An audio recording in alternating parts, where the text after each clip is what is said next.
I don't have time to clean. When am I supposed to get it all done? You've heard this before, right? Or maybe the thought has run through your mind. I'm Angela Brown, and this is Ask a House Cleaner. This is a show where you get to ask a house cleaning question, and I get to help you find an answer. If you have a question, go to askahousecleaner.com. Right there in the corner is a blue button. When you click on that blue button, you can send your message to me here at the show. Somebody called in and they asked this question. How do I formulate and maintain good cleaning routines when I live and work on a working farm? I am frequently hijacked for parts runs, cattle being out, etc. How do I formulate and keep those good routines when I'm never quite sure when I'm going to be interrupted and how the day's going to go down? Thank you.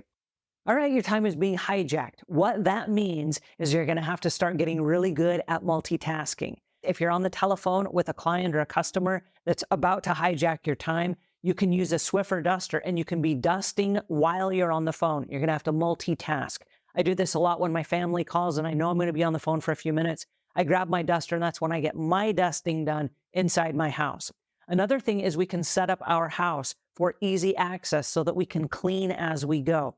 One of the things that I have here is a Swedish dishcloth. And if you're not familiar with them, it's made of cellulose. It's kind of a half sponge, half cloth, and it replaces 15 rolls of paper towels. You wet it and you squeeze it out just like a cloth, and then you fold it in half and it goes over the faucet of any faucet in your home. So for example, let's say that you go in to brush your teeth in the morning, grab the Swedish dishcloth and then wipe the vanity and wipe the faucets off, rinse it out, and put it back over the faucet and let it drip dry. So I'm a huge fan of these. They come in different colors. We use green in the kitchen, yellow in the bathrooms. That way there's never any cross-contamination. But if you do it correctly, this will never leave the sink.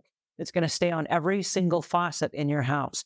After you're done using whatever it is you're doing around the vanity, wipe up the area, clean out the basin of the sink, and you're good to go. So you're going to clean as you go because there's never going to be any time to actually clean the house. There are a couple other things that I recommend.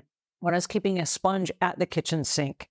And there are little holders that they sell, and I'll leave links in the show notes to both the Swedish dishcloths and the little holders at the kitchen sink where you can scour the sink out and then stand the sponge up so that it can air out. But you can take the Swedish dishcloths and the sponges and you can put those inside the dishwasher. You can run them through a cycle and it will sanitize them. Another tip and trick that I would recommend is the Magic Grill liners. These are oven liners that go inside the ovens. They're made of fiberglass and they just slide inside the oven so that when stuff falls from like blueberry pies or yams or pizza or whatever it is you cook and it oozes off the dish and it falls to the bottom of the oven, at the end when the oven is cooled and you've turned off the oven, you simply slide out the fiberglass liner and you just kind of shake it a little bit into the trash, and then all the gunk goes into the trash. You wipe off the oven liner and put it back at the bottom of the oven. That way you're never doing a full oven cleaning. You're just wiping the insides of it out,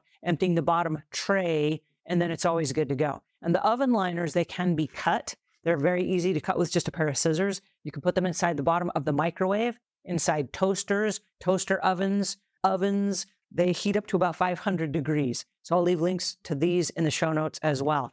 But what we have to do is just get in the habit of cleaning as we go. Here's another tip.